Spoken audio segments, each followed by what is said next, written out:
13 weeks before the trial. I'm getting really paranoid, I can't help it. Some days are better than others. Sometimes I have a drink and it makes me more relaxed.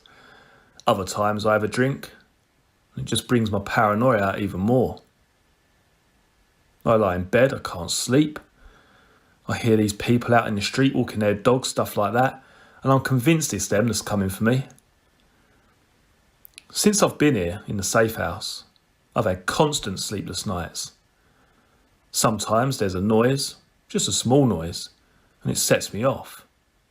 If a cat meows, I'm up in an instant, looking out the window wide awake, or I'm creeping down the stairs to check out the house. I've even started sleeping with a knife under my pillow. Sometimes when I'm walking down the road, I see people looking at me, and I'm convinced they recognise me. I'm always on edge. I'm drinking a lot. I suppose everyone expects you to be an alcoholic by now.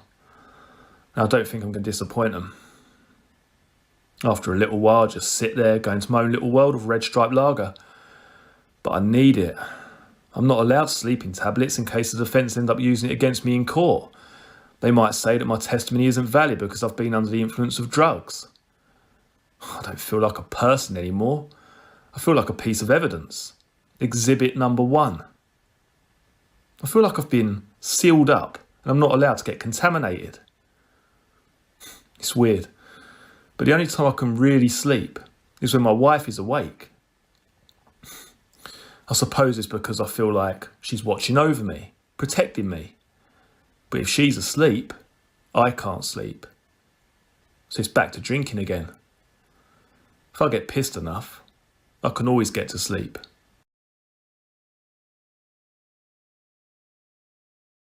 Right now, I wouldn't recommend that anyone accepts witness protection.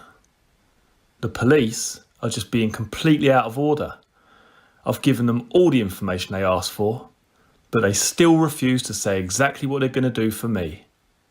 They say, wait and see, wait and see. That's no good to me. I'm really worried about things. I'm not allowed to work at the moment. It's too much of a risk. The police come round to visit me once a week and give me £48. That's how much I'd get if I was out on the dole. Doesn't go very far. It's really stupid because the police gave Sandra a cover story which doesn't make any sense. Apparently, I'm this really successful builder who spends loads of time working on big money contracts abroad. That was fine while I was away, but now I'm back and I haven't got a fucking pot to piss in. If I could go back in time to when I was arrested, I'd never go down this route again. I wouldn't even consider it.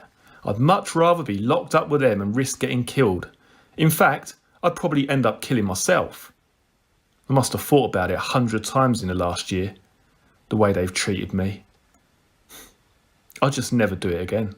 I don't think anyone would. The way I see it, if you get put away for 8 years, you do your time. But when you come out, you can hold your head up high. You don't have to spend your whole life looking over your shoulder like I have to. I did it the first time, did the crime, then did the time, and it was okay. I came out, I was able to start my life again.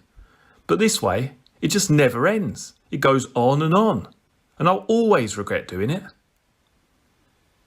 I'm looking forward to playing these tapes back when it's all over, because I hope I'm going to be wrong. I hope the police will keep their promises and help me start my life over. But I don't feel confident. When I was in the Supergrass unit, the one thing you hear from all the people there is, don't trust the police, don't trust the police. I'm convinced that I'm going to be shat on from a great height. I asked the police for money today to put extra locks on the doors and windows. They said they couldn't afford it. I was just trying to tell them how worried about things I was, but they just don't seem to understand. I started telling them I was going to be making my own arrangements.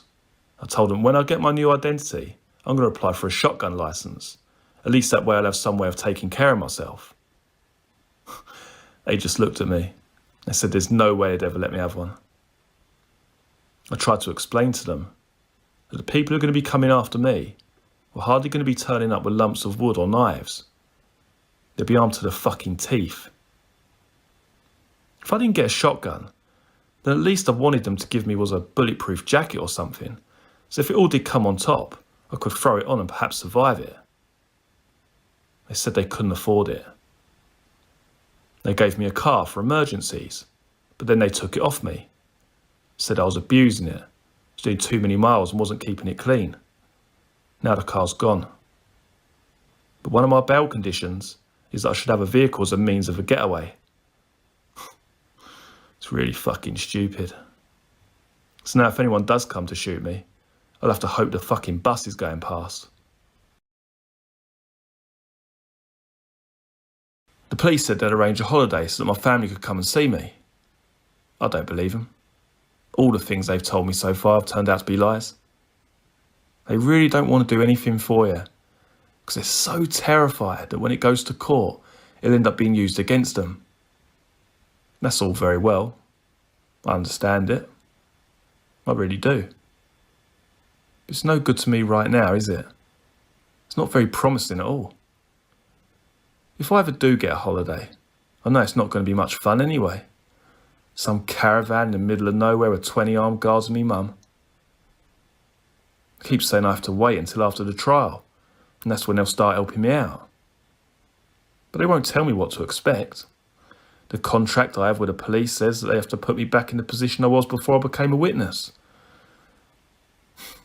I'm never sure whether that means getting me a job or somewhere to live or putting me in a town that needs a good drug dealer. Might get a nice little sweeping job down at Ford's or a job digging holes for the council, and they'll say to me, "Go on, enjoy your new life." I've seen the things that the papers are writing about me. They make it seem like I've got a private jet and £1 million in the bank. Even if the police had that kind of cash to throw away, I don't think I'd get it. At the end of the day, police and criminals are pretty much the same, really. So even the cops hate our grass. I don't think they like me at all. Sometimes in my heart, I wish I'd never become a witness. When I first got arrested, I met with my solicitor, and he said that if I hadn't said anything, he could have probably got me off. After all, I only bought the drugs because Jim wanted me to keep him with Jack and Mick. I was a registered police informant. If I'd only kept my big mouth shut, I'd still be living in Braintree. None of this would be happening. The wife's gone out for the night, so I'm here on my own looking after the kids. I'll probably have to tell my children the whole story one day. Not looking forward to that. They'll want to get married or something one day, and I know the whole name change thing can cause big problems. I don't know how they'll feel about their dad when I tell them. Guess I'll have to wait and see. To an extent, they know already. My oldest boy, he's too young to know what's going on, but he knows it's not right. He asks me lots of awkward questions. He wouldn't know what supergrass was, but I'm always telling him off for telling tales on people. And if I explain what I've done, that's exactly what he'd think I've been doing.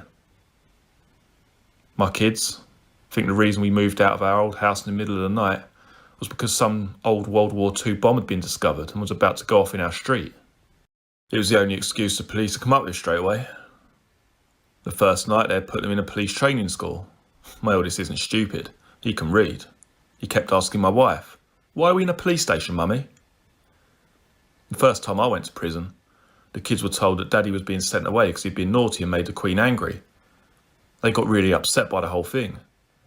They slept with their mum every night. Ever since then, my oldest had been really clingy. When I've had to go to custody just for a few days at a time to make statements or something, he's acted in a really odd way. I've gone to say goodbye and he said to me, "You are coming back, aren't you?" It's as if he knows that something's not right. It really gets to you. When I was away, I got all these letters and pictures and things saying, "Daddy, we love you, and we think you're the best daddy in the world." And I'm there thinking, no, I'm not. I'm full of shit. I've got all these kids telling me I'm wonderful, and I just don't deserve it.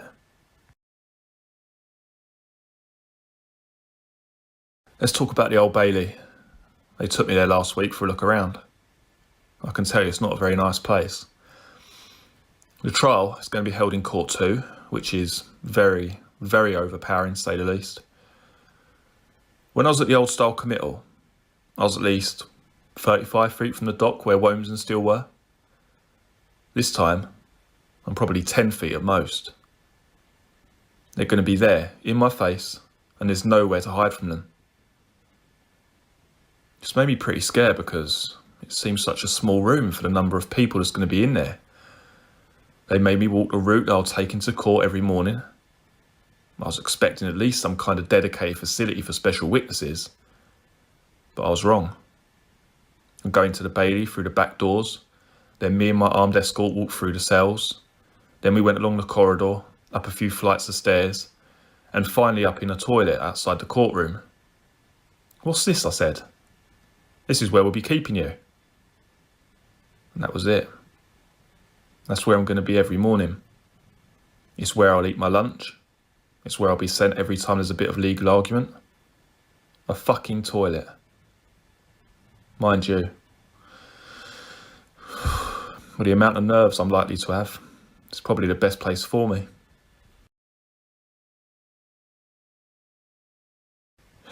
I don't think me and the wife are going to make it. She keeps saying that she wants to go back to Essex, to go back to living a normal life.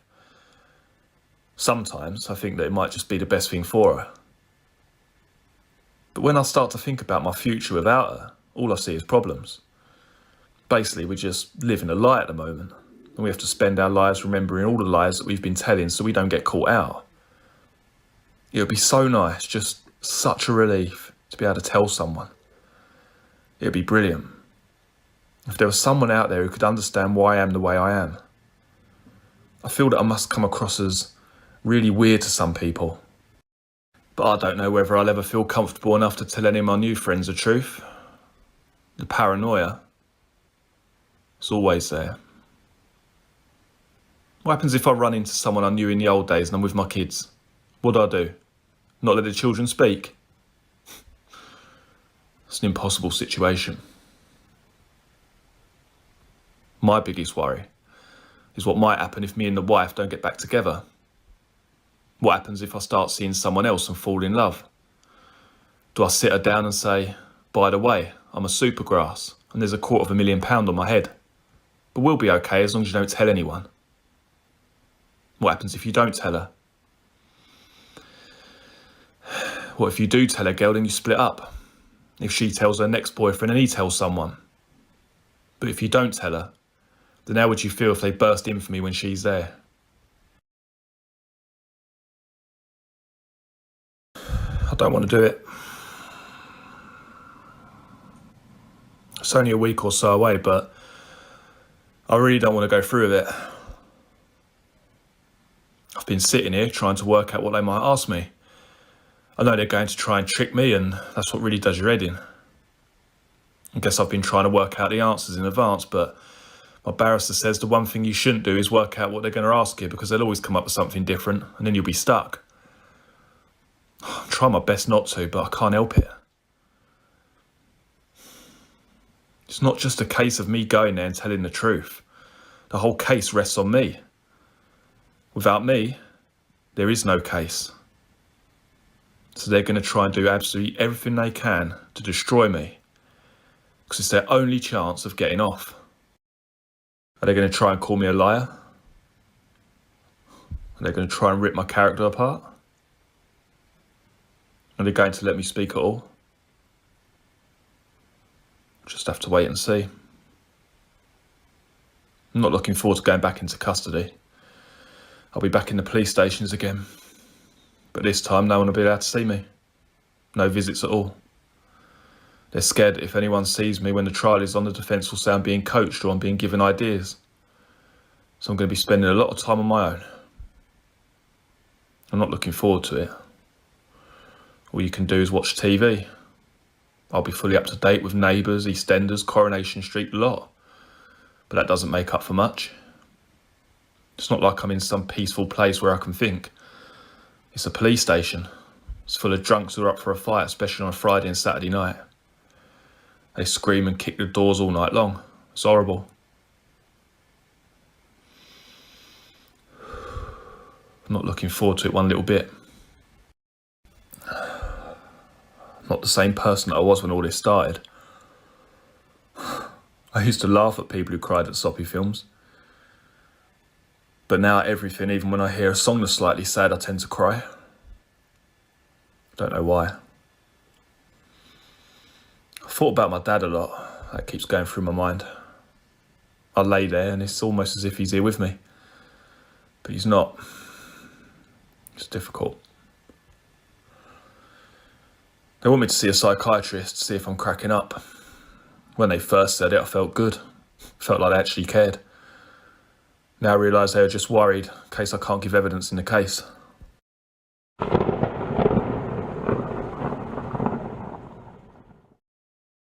My wife isn't speaking to me anymore. Last night I told her I was popping out for a quick drink. I didn't get back till 3 a.m. And when I did, I was completely out of my tree. My neighbours are really on her side. They're all having a go at me today, saying, "How can you go out drinking every night when you're about to go off to Germany for 2 months?" That's the story everyone's been given. That I'm off abroad to work on some kind of building contract. They're all saying I should be spending more time with my wife.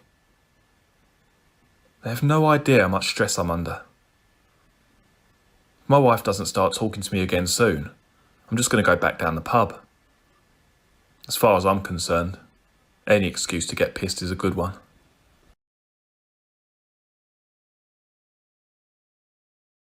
First night back in the cells. Not very good. I can't sleep. I'm nervous, bloody nervous. I've only been back 16 hours and I've already had a big row with the wife. We fell out over a difference of things that she said to one of our neighbours and what I said to our neighbours. We forgot to confer. You tell so many lies in this game that it just happens automatically. You don't think, you don't ask. I just have to take it in my stride. People say, "Don't worry," but I can't help it. This is the beginning of my whole life. And it's a life of worrying about everything and having to be extra careful who I make friends with. I even have to make sure my kids don't slip up. At the end of the day, I can handle going to court and giving evidence. What I can't handle is the rest of my life. The rest of my life's going to be horrible, no matter which way the verdict goes. I spoke to my mum a little while ago. That wasn't very good either. She just told me to tell the truth. I feel like shit. It's my second night back in custody and I've just had the biggest scare of my life. My wife was really depressed when I left, scared about being on her own. When I phoned her back last night, she was pretty miserable because of the row. But after a while, she seemed pretty much okay. But then I phoned her last night and there was no answer. So I paged her, no answer. I phoned her mobile, it was turned off. So I started to panic. I didn't know what to do. So I told the police and they started to panic. They sent a car round to the house. She wasn't there, neither were the kids. So they started searching for her and put out an alert on the car. The whole time I was just sitting there feeling absolutely useless. I really wanted to do something to help, but I was locked up. I really started to believe that they'd got to her. They knew the trial was about to start and they'd snatched her away. I was ready to retract every statement I'd ever made. There was no way I was going to get in the witness box. I really believed that my family had been abducted and killed. The police were really getting nervous, checking all my relatives and the families of the accused to make sure they knew where they were.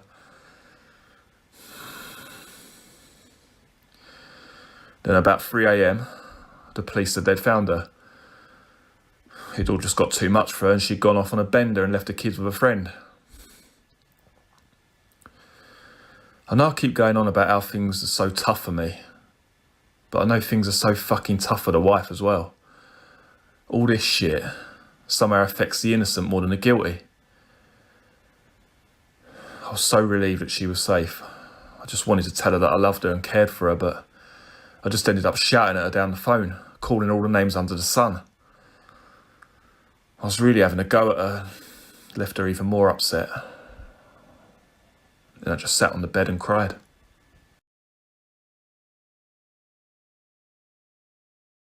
Everyone back in Braintree has got it in for me. If anyone gets arrested for anything, even if they get stopped by the police for speeding, the story is that I must have grassed them up. I'm getting the blame for absolutely every problem that anyone's ever had. I'm the ultimate scapegoat. So I'm an informer. I've informed on people, but I'm trying to make amends. I feel more like a criminal now than ever before. I've been condemned to a life of misery. I want to sleep, but I can't. It's getting too close for comfort now. Someone told me today that they want to use me in another trial next September. The one where Russell Tate is up for the lot for smuggling drugs they found in Mick's mum's garage. I'm really fucked off about it. I was hoping that after this trial was over, that would be it. They wouldn't have any more hold over me. I'd be able to get sentenced and then get on with my life. But now they say I have to wait until the second trial's over. They've got me by the nuts. If I don't agree to give evidence, it's going to look really bad and the police won't petition to the judge to give me a discount on my sentence. If I do give evidence, it means another whole year of living in limbo. It's all down to me. Sometimes I feel like a performing dog. The more tricks I do, the more dog biscuits I get.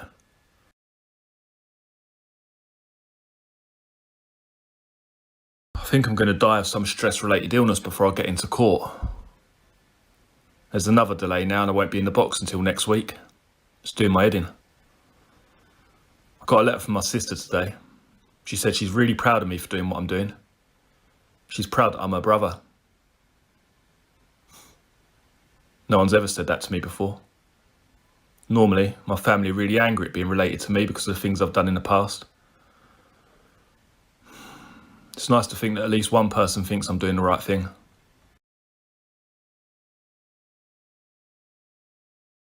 I've been reading statements all day. Yesterday the police told me to expect to be in the dock for at least a month. I'm bloody worried about it, I can't help it. What scares me most is the fact that if there's just one mistake they could get off. Not because they didn't do it, but because there's some sort of stupid technicality. Why am I so scared? How can they be sitting in court smiling? I hear they're very confident. They think they've got a good case. But if they get off, it's a bloody travesty. People say you can't destroy the truth. But you don't get to be one of the top barristers in the country without knowing a thing or two. If they get off, I'll be distressed. But they won't get off. They did it. They are guilty men. If they get off, then I don't know what will happen. I guess they'll try and throw in lots of doubt. I hope I can survive the onslaught of questions. I hope the truth is enough. What a situation to be in, eh?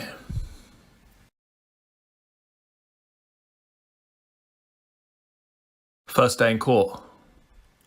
I sat there all day in the toilet but never got to go on. I was talking to the guys on the protection squad. They just say, tell the truth, don't worry, take deep breaths. I must have heard that 10 times. I feel numb.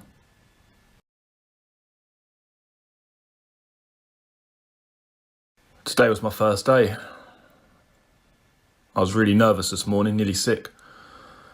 I think part of it was the drive down from Essex to the Old Bailey in the back of this armoured Range Rover. It was like being in a boat in the middle of a storm. Then after that, to be in court all day. I started giving my evidence, I just kept looking straight forward. I got brave at one point and had a quick glance to my side, but Mick and Jack were both engrossed in reading. They didn't notice me. It's all pretty good at the moment.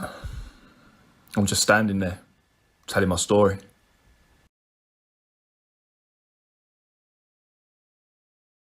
I started being cross-examined today. The bloke is good. Very good. He made me think that I'm a liar.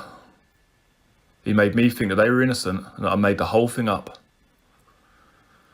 He's making me look like a complete idiot out there, and I'm not getting a chance to say why I did it or how the whole thing happened. He's bloody good, but that's why he earns the money he does. You don't hire rubbish if you're fighting for your life. I feel like a kebab. I'm being grilled in the courtroom and I'm just waiting for Steele's barrister to start slicing away.